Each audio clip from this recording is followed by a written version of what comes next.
প্রসাদটা শুরু করা হয়নি, সকালে তো খুবই ঠান্ডা থাকে।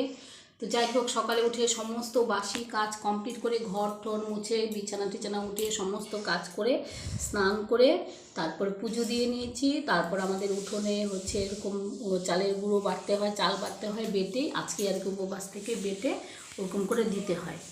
তো ওগুলো দিলাম। তারপরে ঘরের দরজায় তারপরে সব কিছু আসবাবপত্রে সব কিছুতে দিতে হয়। এত কিছু তোমাদের সঙ্গে শেয়ার করতে পারিনি, কারণ আমি কাজ করব না আর কি, ক্যামেরাটা ধরবো। মেয়েরা তখনও ব্যস্ত ছিল, ওরা টিউশনে ছিল, সকালে একজন পড়তে গেছে আরেকজন স্নান করতে গিয়েছিল, তো তার জন্যই সবার শেয়ার করা হয়নি। তো যাই হোক, এখন থেকে আমি শুরু করছি। এই দেখো সব ঠাকুরকে পুজো দিয়েছি ফল, আর এই যে এটা হচ্ছে তিরা কদমা। কদমা এটা ঠিক না, গোল গোল হয়, এটা এরকমই এনেছে এবার। এগুলো স্নান করে পুজো দিয়ে ঠাকুরকে দিতে হয়, তারপর আমাদের সবাইকে খেতে হয়। খেয়ে তারপর কিছু কালকে রাতে পিঠা বানিয়েছিলাম, আমাদের আগের দিনই বানাতে হয়, তো আর কি সেগুলো খাওয়া হবে। তারপর খেয়ে দিয়ে তারপরে খিচুড়ি রান্না করব। আর হচ্ছে দেখি বাঁধাকপি এনেছে, এসব খিচুড়ি আর বাঁধাকপি। আর এই দেখো পিঠে রাত্রে করেছিলাম, ওগুলো আছে, পরে তোমাদের সঙ্গে আমি শেয়ার করব। কিছু করেছি আর কিছু করা হয়নি, আজকে করতে হবে। তো চলো তাড়াতাড়ি আগে প্রসাদ খাই, প্রসাদ খেয়ে তারপর যে পিঠে আছে কালকে সেগুলো খাবো, খেয়ে তারপর রান্না করব। তো চলো স্কিপ না করে ব্লগটা দেখতে থাকো। আজকে মকর সংক্রান্তি, মকর সংক্রান্তিতে তোমরা সবাই ভালো থেকো। দেখো পিঠা নিয়ে নিলাম, আর বেশি নিব না, এটুকু খেয়ে তারপর রান্না করি, গরম গরম খিচুড়ি খাবো বলে।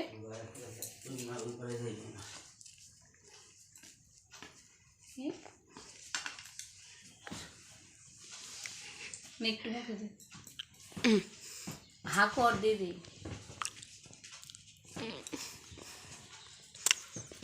পায়েস কবে বলে গেলা? বম্মা প্রসাদ দিয়ে গেল, বাস্তব পূজা করে না। একবার খাই না, একটু নে, আমি দিব না, আমি রান্না বসাই। গো ভাও গো।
আমাদের রান্নাবান্না কমপ্লিট, এখন আমরা খেয়ে নিব গরম গরম খিচুড়ি, বেগুন ভাজা আর হচ্ছে বাঁধাকপি। চলো খেয়ে নিই, একটু দেখা খিচুড়িটা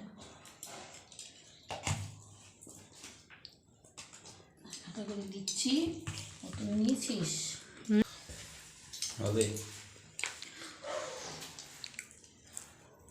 আজকে বলবে না কেমন হয়েছে। দেখো খাওয়া দাওয়া করে সব কিছু বাসন টাসন ধুয়ে একটু বসেছিলাম, শুতে না শুতেই সন্ধ্যা। তো ধোয়া চাদর টাদর পরে এখন আমি সন্ধ্যা দিচ্ছি, সন্ধ্যা টন্ধ্যা দিয়ে তারপর পিঠা বানাবো। প্রচণ্ড ঠান্ডা লাগছে, শরীর ভালো লাগছে না, কি করা যাবে। তুই টুপিটা বা পরিস না কেন? বানানো শুরু, অল্প অল্প আয়োজন, কারণ আমার পিঠে খাওয়ার কেউ নেই সেরকম। নেই বলতে তোমাদের দাদা ভাইয়ের তো হচ্ছে সুগার, উনি তো মিষ্টি কোনো খায় না, শুধু লবণ দিয়ে যে আর কি চিতই পিঠাটা করি সেটাই উনি ভালোবাসে আর উনি ওটাই খায়। আর বড় মেয়ে হচ্ছে ঝাল পিঠা, মানে সবজি ভেতরে দিয়ে সিঙ্গাড়ার মতো করে ভেজে দেওয়া, ওটা করব, ওটা বড় মেয়ে খায়। আর ছোট মেয়ে হচ্ছে পাটিসাপটাটা ভালোবাসে, পাটিসাপটা করবো। আর আমি হচ্ছে পোয়াটা ভালোবাসি, তো পোয়ার গোলাই করছি, দেখি আর কি অল্প অল্প করেই সবই করব, পরিমাণে একদমই কম। এই দেখো চালের গুঁড়ো আমার নেই, কাল এই যে অল্প একটু আছে। তো চলো পিঠা বানাতে থাকি, দেখি কেমন হয়।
পিঠা আর কি অল্প অল্প করে বানিয়েছি। এই যে এখানে হচ্ছে পোয়া পিঠা, আর এখানে আছে পাটিসাপটা পিঠা, আর এটা হচ্ছে ঝাল পিঠা।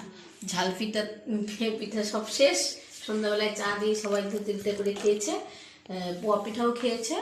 আর অল্প করেই আর কি পাটিসাপটা করলাম, আর কি অল্প অল্প করে করলাম। দেখা যাক কালকে পরশু দিনও একটু একটু করে করবো, একসঙ্গে করলে ভালো লাগে না। তো চলো, এখন আমাদের ভাতটা হয়ে গেছে, এখন আমরা রাতে খাওয়া দাওয়া করব। তো আমার ভিডিওটা আমি আর বড় করছি না, এখানেই শেষ করছি। তোমাদের যদি আজকের ভিডিওটা ভালো লেগে থাকে অবশ্যই একটা লাইক দিতে ভুলো না, কমেন্ট করতে ভুলো না, শেয়ার করতে ভুলো না। তো আর যারা নতুন আছো আমার চ্যানেলে তারা অবশ্যই একটা সাবস্ক্রাইব, যারা করোনি তারা করে দিও। তো আজ এখানেই বিদায় নিচ্ছি, দেখা হবে অন্য ভিডিওতে। ততক্ষণের জন্য সবাইকে টাটা, সবাই ভালো থেকো, গুড নাইট।